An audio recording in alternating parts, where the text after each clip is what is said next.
Buenos días, chicos y chicas. Pues bueno, bienvenidas a su clase de esta semana. Esta semana en la materia de bioquímica, pues continuaremos todavía con el tema del agua, puesto que es un tema eh, que justamente se estará trabajando mitad de este primer parcial. Y bueno, es sumamente importante. La vez pasada ustedes hicieron una serie de actividades que tenían que ver con el agua y con la importancia precisamente que esta ejerce sobre nuestra vida cotidiana y sobre nuestro cuerpo, sobre todo. Entonces, pues bueno, me voy a permitir compartirles una presentación para poder recapitular un poco pues esta parte de este tema, ¿no? Entonces aquí, déjenme nada más que se proyecte totalmente para poderla ver clarito. Y pues bueno, entonces el agua. El agua, digamos, lo básico que aprendemos casi desde principios que aprendemos la materia de química o que estamos estudiando la materia de química general. Digamos, es lo más, la fórmula yo creo que todos todos los estudiantes recuerdan, ¿no? Es de las principales que se recuerdan, las del agua. Y pues es ese líquido vital que está presente, como les comentaba, tanto en nuestro cuerpo como en la mayoría del entorno, ¿no? De los seres vivos. Sabemos, y hay frases que dicen muy ciertas, que sin agua no hay vida, ¿verdad? Y pues realmente sería imposible que existiese la vida en nuestro planeta sin presencia de agua, ¿verdad? Bueno, como características generales, pues sabemos que el agua es una biomolécula de tipo inorgánico. Recuerden que en química se dice que, o bueno, una forma general de clasificar a los compuestos orgánicos e inorgánicos es mediante la cantidad o la presencia de átomos de carbono que contienen. Entonces, al no contener carbono en su composición, la fórmula del agua, pues la vuelve una molécula de tipo inorgánico, ¿ok? Y pues bueno, también es la biomolécula más abundante en los seres vivos. Fíjense que en las medusas llegan a componerse de un 98% de agua, o sea, son casi todas ellas son agua. Y en alimentos como por ejemplo la lechuga, igual el 97% de agua compone este alimento. Por eso es que para algunos seres pues es muy, muy importante, ¿no? Lo son todo prácticamente. Y bueno, en el universo, en la superficie de la Tierra, perdón, es la molécula también más importante. En la superficie de la Tierra se encuentra cubriendo el 71% aproximadamente, pues de todo el globo terráqueo es agua, ¿no? También en nosotros mismos y nosotras mismas está presente la inmensa mayoría de las células que nuestro cuerpo contiene, pues la inmensa mayoría contienen agua. Sabemos que en el líquido tanto intra como extracelular está presente, ¿verdad? El agua. Entonces, acerca del 80% es agua y el resto, pues todas las demás moléculas de las que también se componen nuestras células. Aquí en esta imagen me pareció muy importante porque nos especifica realmente alrededor de cuánto porcentaje estamos compuestos, perdón, tanto hombres como mujeres. Los hombres tienen alrededor de un 65% de agua corporal total y las mujeres poseemos alrededor de un 60% de agua corporal total. De ello, nuestra sangre constituye el 94% de lo que es la sangre, pues está compuesta por agua.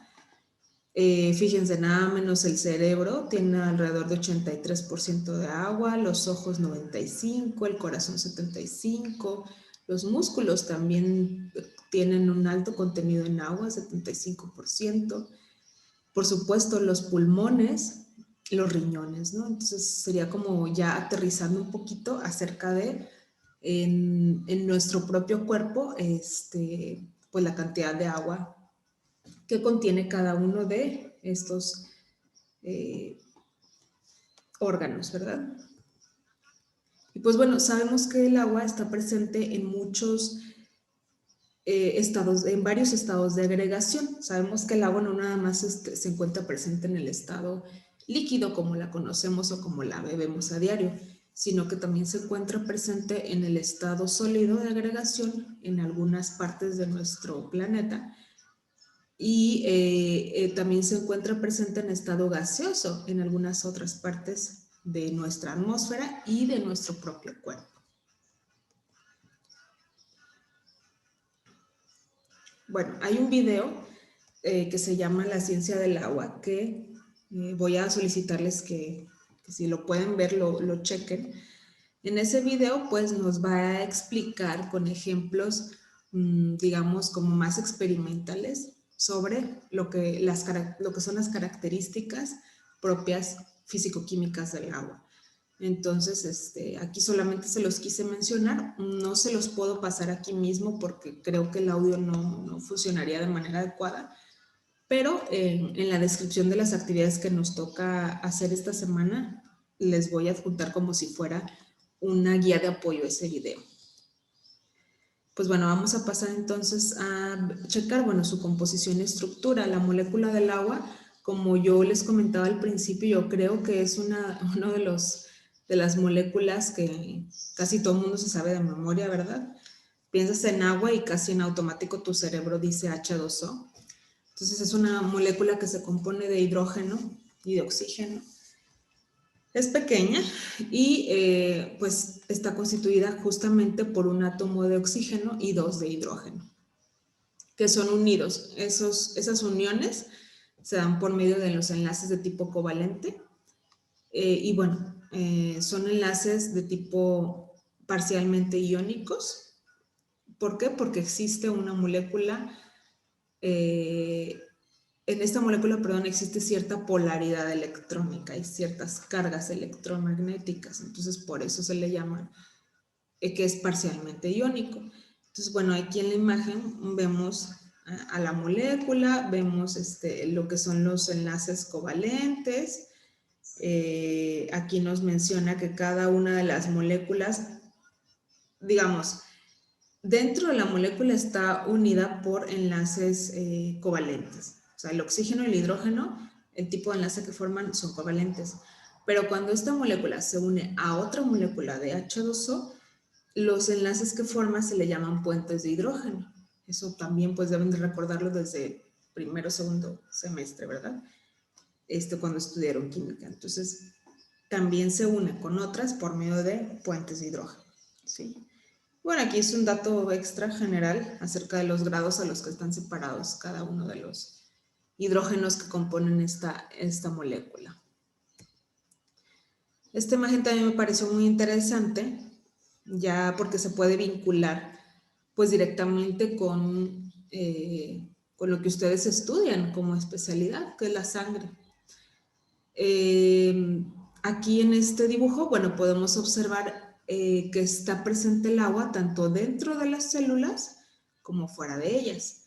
Por ejemplo, aquí estamos viendo las células rojas o los eritrocitos y sabemos que dentro de ellos tienen agua en su composición, pero el medio en el que nadan o viajan estos mismos eritrocitos, que se llama el líquido intravascular, es decir, en medio de las arterias y venas, pues ese líquido intravascular también contiene agua, pero luego vemos que también el líquido que está fuera de esa vasculatura o de ese sistema circulatorio, este líquido entre sí, donde nadan algunas otras células que no precisamente son las rojas, pues también contiene agua, ¿verdad? De tal manera que tenemos líquido intracelular dentro de cada una de las células, tanto glóbulos rojos como cualquier otro tipo de células que se encuentre afuera, como líquido intravascular, es decir, esa presión que está viajando tanto por venas como arterias, como líquido intersticial, que es el líquido que está presente entre las células externas al sistema vascular y entre el sistema vascular y entre el medio, pues, en el que nadan estas mismas células. Es el medio que rodea a todas las células. Y dentro sabemos que en el citoplasma, tanto dentro del citoplasma de los eritrocitos como de cualquier otro tipo de células, se encuentra presente el agua. Entonces estamos rodeados de agua, somos agua. Agua contenida en diferentes niveles, desde lo más minúsculo hasta todo nuestro cuerpo, ¿verdad? Que está conteniendo toda esa agua.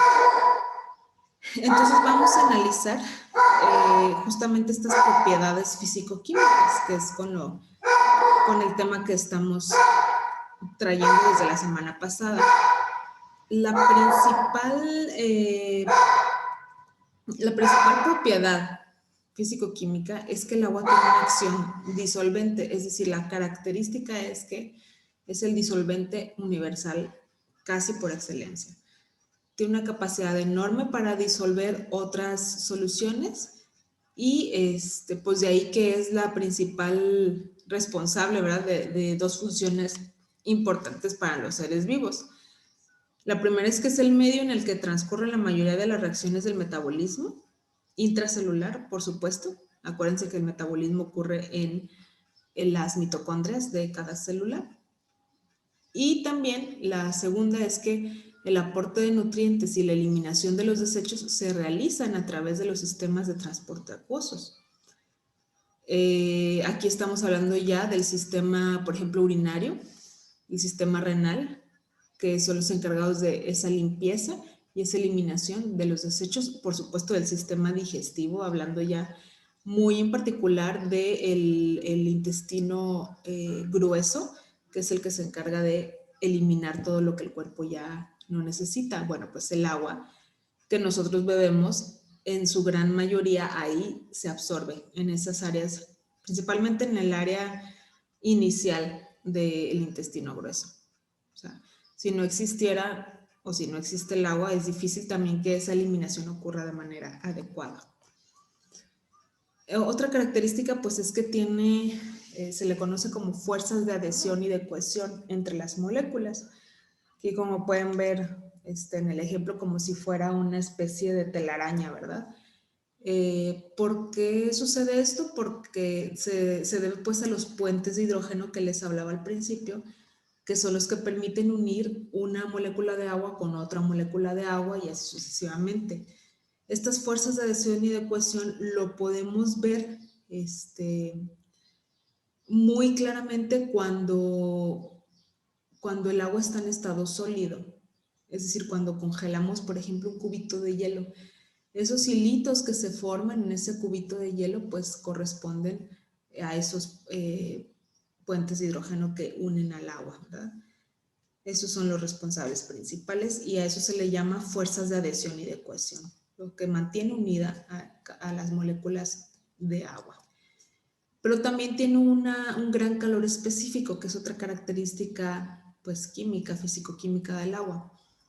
El gran calor específico se debe a que absorbe grandes cantidades de calor que utiliza ¿para qué? Pues para poder romper sus puentes de hidrógeno. Es decir, para todo lo contrario, ¿verdad? Romperlos y desprenderse e independizarse cada una de las moléculas del agua. Su temperatura desciende más lentamente que la de otros líquidos a medida que va liberando calor, energía al enfriarse. Y bueno, esta propiedad va a permitir en específico al citoplasma acuoso servir de una especie de protección para las moléculas orgánicas en los cambios bruscos de temperatura. O sea, también dentro de la célula tiene esta función tipo protectora. Otra característica físico-química es que posee un elevado calor de vaporización. A 20 grados centígrados se necesitan más o menos 500 o 550 calorías, 540 para evaporar un solo gramo de agua. Entonces eso nos da una idea de que se necesita gran cantidad de energía para romper también esos puentes de hidrógeno y transformarlos de la forma líquida a la forma gaseosa o de vapor. Por eso se le dice que pues, necesita un elevado calor de vaporización. Otra característica es que tiene y la última me parece que tiene una elevada constante dieléctrica. ¿A qué se refiere esto? Por tener moléculas bipolares de diferentes cargas eléctricas, el agua es un gran medio disolvente de compuestos iónicos, como por ejemplo las sales minerales, y de compuestos covalentes polares, como por ejemplo los glúcidos, que se le llama a los carbohidratos también, así se le llama. Entonces las moléculas de agua, al ser polares, se disponen alrededor de los grupos polares del soluto, o sea, de lo que están ellas disolviendo, y así llegan a desdoblar los compuestos iónicos en aniones y cationes. Esta es una cuestión ya más de cargas energéticas que entonces quedan rodeados por las moléculas del agua, y este fenómeno se le va a llamar solvatación iónica. Es decir, debido a sus cargas, dice constante dieléctrica, quiere decir que tiene dos cargas diferentes. Es posible que interactúe con el soluto para poder entonces disolverlo de esa forma, ¿no? Entonces, pues bueno, aquí algunas características del agua, les decía, físico-químicas, y pues esta semana vamos a continuar sobre precisamente este mismo tema. Aquí le voy a dar lectura a las dos actividades que van para esta semana. Una de ellas es el mapa conceptual, propiedades generales del agua, y la segunda actividad es un mapa mental que se llama carácter bipolar y enlaces intermoleculares del agua. Esto se pueden basar tanto en esta presentación como en las lecturas que vienen de apoyo en el cuadernillo de trabajo.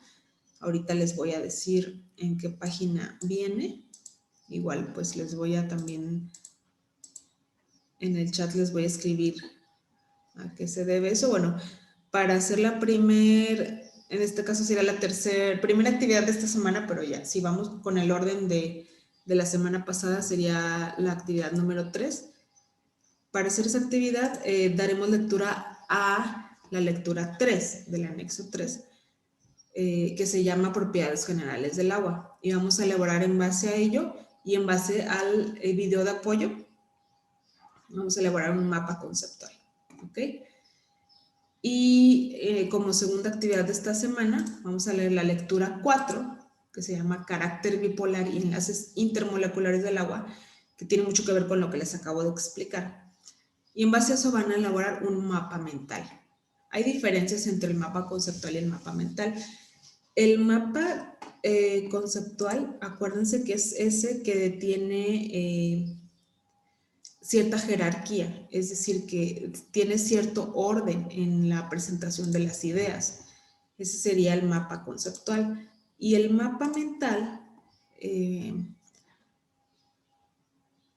está más basado en dibujos. El mapa mental puede ir, por ejemplo, al centro del tema, debe ir, perdón, por ejemplo, al centro el tema, que en este caso el tema pues sería ¿verdad? El mapa mental. Y alrededor imágenes representativas de las ideas que ustedes quieren expresar. Sí pueden utilizar también palabras breves, pero en su mayoría es representado por imágenes. El mapa conceptual, justamente como su nombre lo dice, es conceptos. Ahí podrían meter imágenes, pero lo más importante en el mapa conceptual son los conceptos que ustedes estén manejando. Y entre más breves, concisos y precisos sean, pues va a ser mucho mejor. Digamos, les va a servir mucho más a ustedes porque van a ser más sintéticos, más prácticos en lo que ustedes apliquen ahí, ¿va? Entonces, esas dos van a ser las actividades de esta semana. El mapa mental también mencionarles que tiene conectores. Del tema central puedes establecer conectores, ya sean flechas, ya sean curvas, ya sea burbujitas, lo que tú quieras. Eso es a libre decisión y a libre creatividad también. Y el mapa mental pues también debe expresar cierto orden, cierta limpieza, al igual que el mapa conceptual, y cierta creatividad también, ¿va? Entonces, pues bueno, cualquier duda de todas maneras que tengan con respecto a cada actividad, me comentan de preferencia en el grupo para poder resolvérselas, y si alguien tiene la misma duda, pues ya despejar todo de una vez.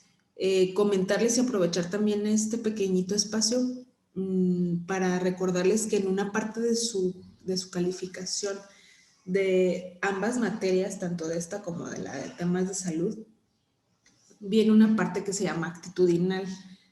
No sé si ya les han estado hablando algunos de sus maestros sobre la participación en un programa que se llama Leamos la Ciencia para Todos.